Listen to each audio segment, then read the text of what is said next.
Welcome to the deep dive. So, not long ago, North Korea was back in the news. And for kind of a surprising reason, right? Yeah. You're talking about that new naval destroyer they showed off? Exactly. The one that had that, well, rather embarrassing moment where it apparently tipped over. Yes. The Choi Hun class. Kim Jong-un apparently ordered it fixed up super fast, wanted it ready for some political meeting. It was definitely a visible stumble for them. Especially after all the fanfare. But now, they're claiming a successful relaunch from the Rajin port, which is interesting. Mm-hmm. Right near the Russian border. Right, and Kim Jong-un himself was there, sending this defiant message about boosting their navy. Now, okay, experts are pretty skeptical, understandably. Can those complex electronics, the engine, missile systems, anti-air stuff, really work okay after being dunked in salt water, even with quick repairs? It's a fair question, probably not fully reliable yet, but the incident itself and Kim being there, it points to something, well, much bigger. Yeah, it feels like more than just damage control for one ship. Exactly. It's like a small piece of this really aggressive system-wide push by North Korea to, modernize its whole military. And the sources we've been looking at, they paint a pretty clear picture of how they're managing this, despite all the sanctions. Mm-hmm. And that how seems to be this rapidly deepening strategic partnership they've got going with Russia. Okay, let's unpack that then. This deep dive, we're going to try and understand the strategy behind North Korea's military goals, how this Russia link is helping them, frankly, bypass international efforts to stop them, and, why this whole situation actually matters to you. Right. Let's get into what the sources are saying about North Korea's mindset right now and what they're actually aiming for militarily. So they see themselves differently now. What's driving this big modernization push? Is it just about having newer toys? Well, it seems to stem from this idea that their nuclear weapons program is basically complete. The sources say North Korea now calls itself a nuclear-armed strong power. Okay, so that's not just talk, it's shaping their actions. It seems to be the foundation for their whole strategic shift. It's leading to what the sources call an expansionist external strategy. Expansionist. Yeah. And it sounds like they're not ditching the nukes, but using new conventional forces to make the nukes, more effective? More threatening? Precisely. The strategy seems to be strengthening both conventional forces and nuclear capabilities at the same time. The idea is to escalate both kinds of threats, making their nuclear arsenal a more potent tool for, coercion and deterrence against whoever they see as enemies. And the Navy seems to be getting a lot of attention in this push. Oh, absolutely. A major focus. One ambition that really jumps out is this goal of building a blue water operational fleet. Blue water? Like projecting power far from shore. Exactly. It echoes Western naval doctrines. It's something even South Korea, with a much more advanced navy and economy, hasn't fully achieved yet, though they've been working on it for ages. Wow. A blue water navy for North Korea. That feels like a pretty big leap from where they've traditionally been. It really is. It shows an aspiration way beyond just coastal defense. Tell us more about these new destroyers then, like that Choi Hun-class ship we mentioned. What makes them significant? They're definitely a step up for North Korea, rated at 5,000 tons. And the sources detail some pretty modern systems on board. Like what? Things like a phased array radar, that's for better targeting, vertical launch systems, VLS. Right, the tubes in the deck for firing a missile straight up. Yeah, they've got anti-ship missiles, CIWS. Those are the close-in rapid-fire guns for defense. Gatling guns, basically. Kind of. Plus torpedoes and a big 127mm main gun. And importantly, it's not just the one ship that had the accident. Satellite images confirm they're building a second one just like it at the same time. So it's a program, not a one-off. Looks that way. A planned multi-ship program. But here's where it gets really concerning, based on what we're reading. The nuclear angle. And not just on submarines. That's right. That's a critical development. The sources specifically talk about equipping these new surface destroyers with tactical nuclear weapons. Tactical nukes. Yeah. On destroyers. Yes. Using those VLS tubes we mentioned, potentially for tactical nuclear-armed missiles. Now, their long-term dream might still be those big strategic nuclear subs, SSVNs, for deterrence. Right, the missile subs. Yeah. But putting tactical nukes on regular surface warships, that's a major shift. So these destroyers become, multi-role platforms, capable of nuclear strikes too. That seems to be the idea. The Choi-Hoon destroyer actually did some test launches shortly after its first launch. Naval guns, cruise missiles, including one they called strategic anti-aircraft missiles. And at that relaunch ceremony, Kim Jong-un himself specifically stressed the need for the Navy's nuclear armament. So yeah, it confirms these new ships are intended for both conventional fights and potentially nuclear strike missions. It really blurs the lines. And it's not just the Navy getting this upgrade, is it? Kim's pushing modernization across the board. Yes. His directives seem pretty comprehensive. He's called for state-of-the-art tanks and armored vehicles, specifically saying they need to be suitable for modern warfare. He's pushing for innovation in active defense systems, electronic warfare, and importantly, integrating unmanned equipment and artificial intelligence technology. Drones, AI. The modernist stuff. Exactly. He talks about a speed battle campaign, achieving world-class technological renovation in their military factories. It's a broad effort, trying to bring the whole military machine up to speed. So if you put all this together, the new ships, the nuclear integration on them, the focus on tanks, drones, AI, what does this fundamentally change about North Korea's strategic position? What's the impact?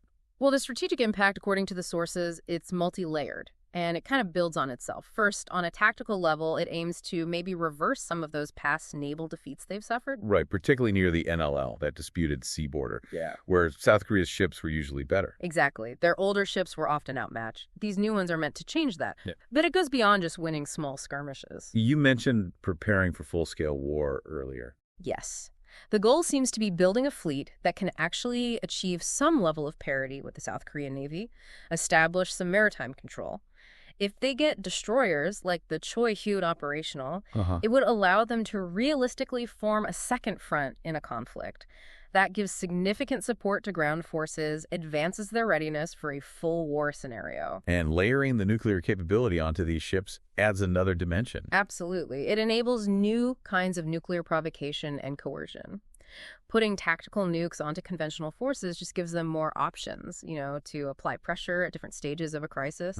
And some sources even suggest they're thinking bigger, contemplating using these naval ships for blue water missions beyond the periphery of the Korean peninsula. Like where?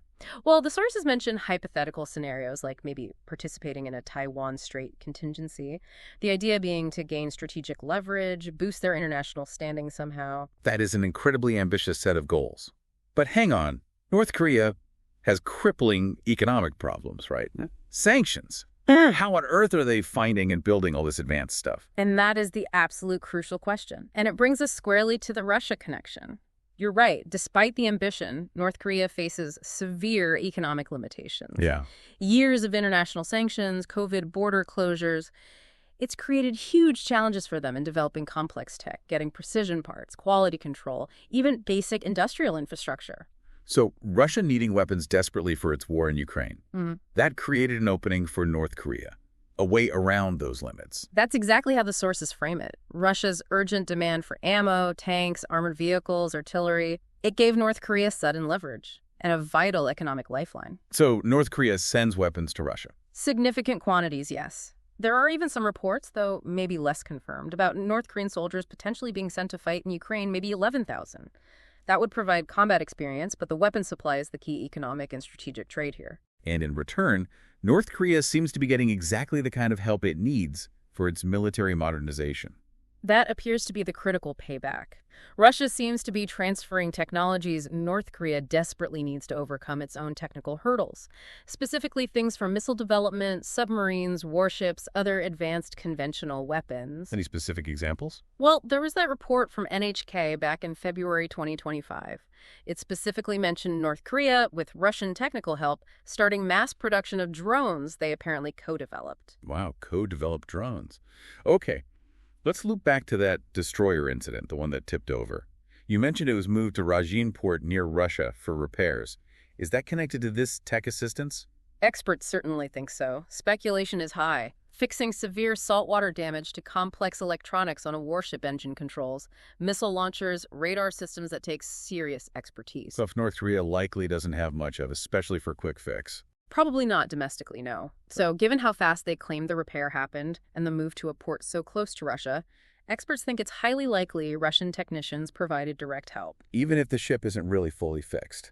Yeah, even with doubts about full operational capability after such a quick patch job, the fact that Russian help was likely involved, it really underscores the depth of their technical cooperation now. So this cooperation, this partnership with Russia, it's not just trading bullets for blueprints.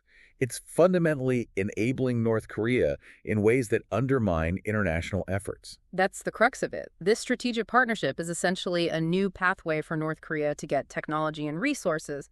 It fundamentally bypasses years of UN and international sanctions that were designed to isolate them and slow this down. And Russia's actions at the UN are key to this bypass. Absolutely critical. In March 2024, Russia used its veto power in the Security Council to basically shut down the UN panel of experts. Right, that was the group that monitored whether countries were actually following the sanctions rules, the watchdog. Exactly.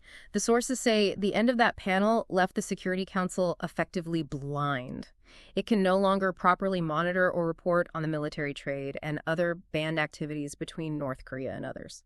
So the sanctions are still technically law, but nobody's watching the store. Pretty much. The enforcement mechanism, the monitoring, it's been severely weakened, maybe even killed off, practically speaking. And this directly helps North Korea speed up its tech development. Yes. Those Russian transfers are helping them overcome the technical bottlenecks they faced because of sanctions and their own underdeveloped industry. It's significantly accelerating their military tech modernization. Missiles, warships, drones, electronic warfare, across the board. You mentioned combat experience from Ukraine earlier. How significant is that, really? According to the sources, it's potentially quite significant. By supplying weapons, maybe sending personnel, North Korea gets actual combat experience. Yeah. They get real-world feedback on how their stuff performs. Especially things like drones and missiles. Right. Drones, electronic warfare, missile tactics in a modern conflict. That battlefield experience helps them improve current weapons and develop new ones. The sources explicitly call this a serious threat to South Korea. And there are real economic benefits for Pyongyang, too, from selling all these arms. Oh, absolutely. Supplying Russia brings in much-needed foreign currency, critical for an isolated economy. It also revitalizes their military factories. Keeps the lights on, trains workers. Exactly. Upgraded production lines, skilled personnel get trained up. It boosts their whole domestic defense industry over time, even while they're getting this immediate tech injection from Russia. Okay, so zooming out again, what are the bigger implications of all this for the region, for the international system? Well, first and foremost, the impact on South Korea is huge. This combined threat modernized conventional forces with new gear and maybe battle experience, plus the growing integration of tactical nukes. It forces a fundamental reassessment of Seoul's security strategy and military readiness. Those new destroyers alone must be a worry for the ROK Navy. The sources call them a serious threat. Yes. South Korea has hit back with some of its own sanctions and recently took that limited step of stopping the propaganda broadcasts at the border again. But the challenge is much bigger. And it feels like a direct challenge to the whole UN system, doesn't it? It absolutely is. The sources are quite blunt about this. Russia, maybe with China looking the other way to some extent, is actively blocking the implementation of UN sanctions they themselves voted for in the past. Right. Russia's veto of the expert panel is particularly damaging. It raises fundamental questions, not just about the Security Council's integrity, but, as the sources put it, about the entire rules-based system the UN claims to promote. The rules are still there, but the referee's been sidelined. That's a good way to put it. The monitoring and enforcement are significantly weakened. How's the rest of the world reacting to this breakdown? Well, based on the sources, countries like Australia, the EU, Japan, they're keeping up their strong stance, maintaining their own sanctions. The U.S. is very critical of the sanctions busting, pushing to restore the monitoring. But getting consensus is hard. Very hard. The non-aligned movement, which is a huge bloc of countries at the UN, is described as divided. That makes it tough to build the unity needed for strong action, especially in the Security Council. And with Russia holding that veto power as a permanent member, the path forward for the Security Council seems, well, incredibly difficult, almost blocked. It is. The sources lay out pretty limited and tough options. They could try to set up a new monitoring body, but that Russian veto is still there. Right. They could take it to the UN General Assembly. It can make noise. pass resolutions, but it can't force action like the Security Council theoretically can. Any other ideas mentioned? There's talk, controversial talk mentioned in some sources, about trying to find trade-offs Russia might accept, maybe concessions elsewhere, like regarding Ukraine or NATO. But these are presented as really challenging, maybe politically impossible ideas. Yeah, it sounds fraught. Or they could commission yet another study. But agreeing on who does it, what it covers, that seems unlikely given Russia just blocked the last group doing basically that. It paints a really complex and, frankly, quite concerning picture of where things stand internationally. It certainly does. A lot of broken mechanisms. So, just to recap the core issue here. North Korea is rapidly modernizing its military, integrating nuclear weapons in new, potentially destabilizing ways onto conventional platforms. And this whole effort is being significantly supercharged by a strategic partnership with Russia, which is providing technology, maybe combat experience, and crucially, undermining the international sanctions regime through its actions at the UN. Correct. You've got North Korea's capabilities accelerating just as the international oversight meant to prevent that is breaking down substantially. So, thinking about that breakdown, the lack of effective sanctions monitoring, North Korea's military leaped forward thanks to Russian help, the growing threat. What does this really mean for stability?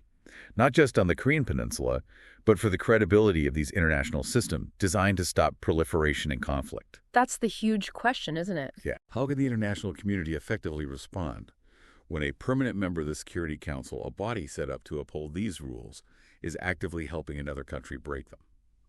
Helping them build up the very capabilities the sanctions were meant to curb.